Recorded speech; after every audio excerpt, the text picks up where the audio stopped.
we're going to start with a nice high platform. So I've got a box, but you can just try this with a chair. And we're going to stand in front of that platform, toes pointing forwards, take one leg out in front. Now to perform this movement, I'm going to allow my knee to travel forwards.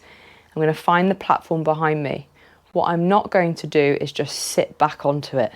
So if I sit back onto it, my knee is directly above my ankle and all the weight has gone back that way. If you do that on the floor, you're just going to roll backwards or land on your bum. So what I'm going to do is allow my knee to travel forwards,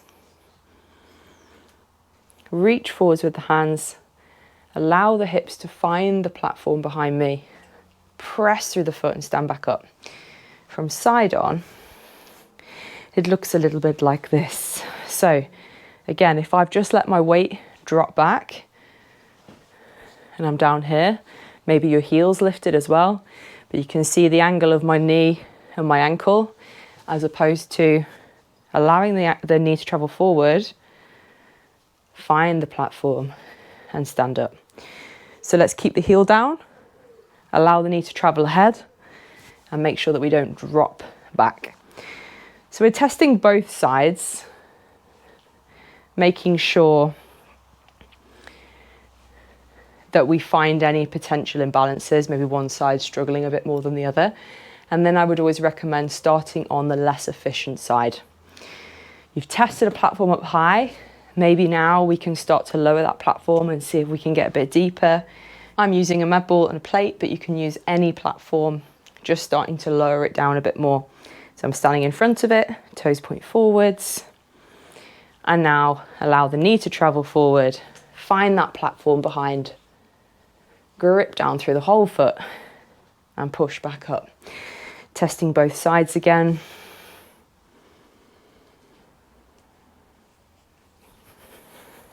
And if you find you work your way down towards the ground that way, great. So I've used a box and then a platform a little bit lower. So far, so good. If you get to a point where you've found your max height, don't force it any deeper, just stick with that height and gradually over time start to work your way down, as well as perhaps trying some of these other tools that we're going to go through. This next pistol squat variation is going to be with an assist. You can use an upright, a gymnastics ring, anything that you can use to hold that in front, but I recommend trying to come away from using your upper body for support as soon as possible. Obviously, it's very difficult and it's far too tempting to actually pull with the upper body to make the movement easier.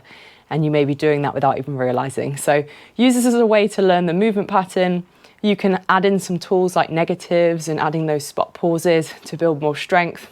And you can test your pistol this way, but try not to rely on this variation. All I'm going to do for our assisted pistol is hold onto the rig, but rather than gripping it tight and pulling onto it, I'm just gonna have a light fingertip grip. Set up for my pistol squat, I need to have a bit of space to be able to let this knee travel forward. So I'm not going to stand with my foot right against the upright. Step away from that. From here, I'm going to start to go down into my pistol, hold onto the rig, start to walk my hands down or walk my fingertips down. And notice if my knee stays above the ankle, we really want to try and let it move forwards.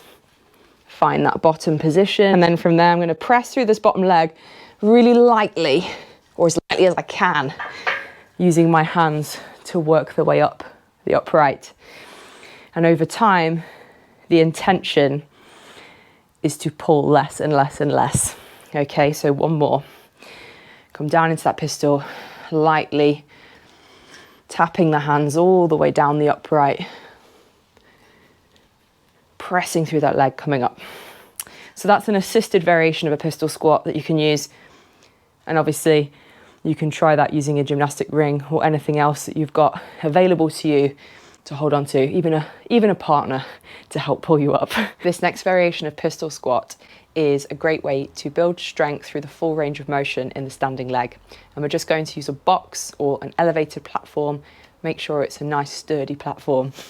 I'm going to stand with my foot facing forwards and the other leg just hovering off the side. I recommend not using a soft box for this like I've got. It's a lot harder to balance on. Not that that's a bad thing. It's a great way to actually make me work harder on my balance and stability, but you may want to start with something a little bit firmer.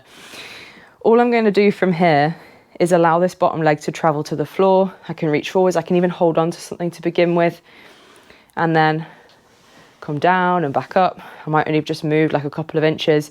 Maybe I can go all the way to the floor and back up. The next option is, as I go down, trying to bring that bottom leg forwards, mimicking that pistol position in the base. So I've gone down, sit as deep as I can into that squat. I've brought that leg out in front, and to stand up, maybe I need to bring that leg back and stand to the top again.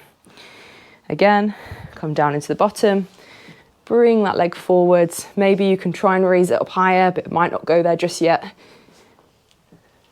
And stand back up to the top.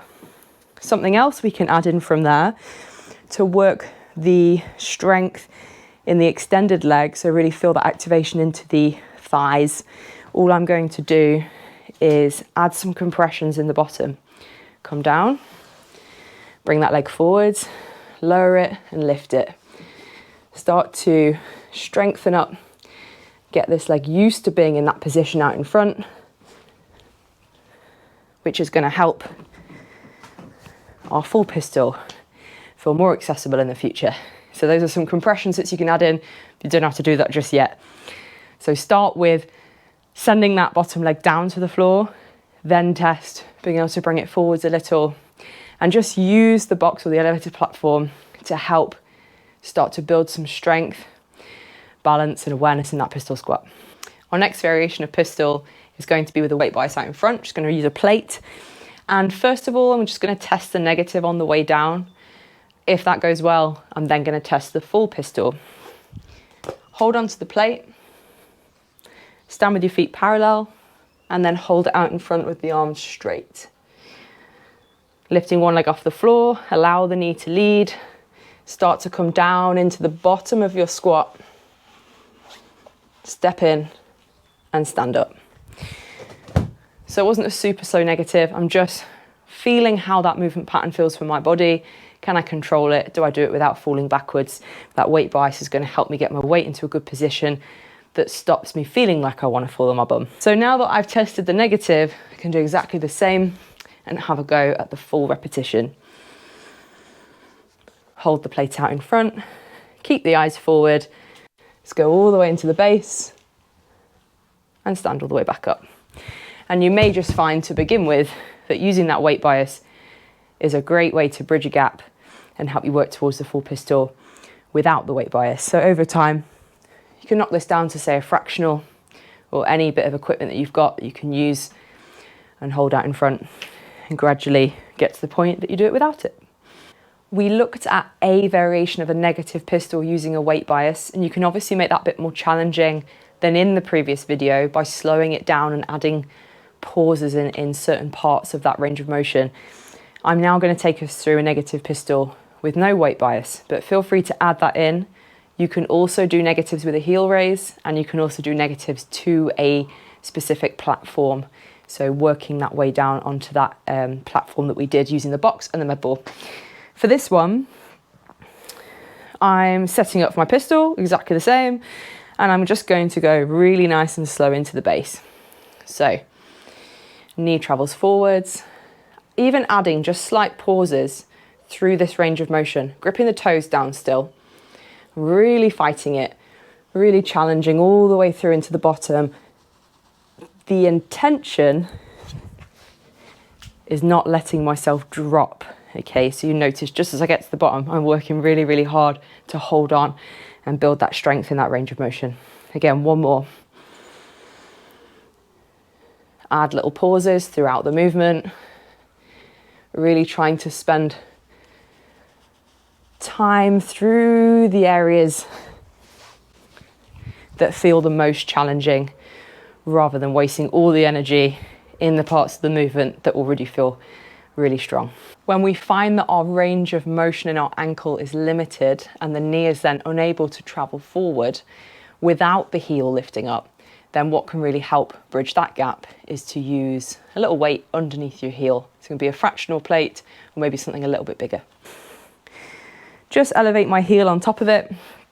Other leg comes out in front. And now I'm going for my pistol squat. You can of course do the same variation with a weight bias as well. So arms out in front, into the base of that pistol, and back up. So that may be a variation that works for you with your current mobility, and over time perhaps lowering that down. But you could start with a slightly thicker plate and then work your way to fractional until you're on the floor. Let it take time. It can take a long time to help improve the flexibility and range that we've got available. Allow the knee to lead, find that base position, grip down through the toes hard as you stand up. If the toes stop gripping down or they lift, you're going onto the floor. And there's our pistol squat.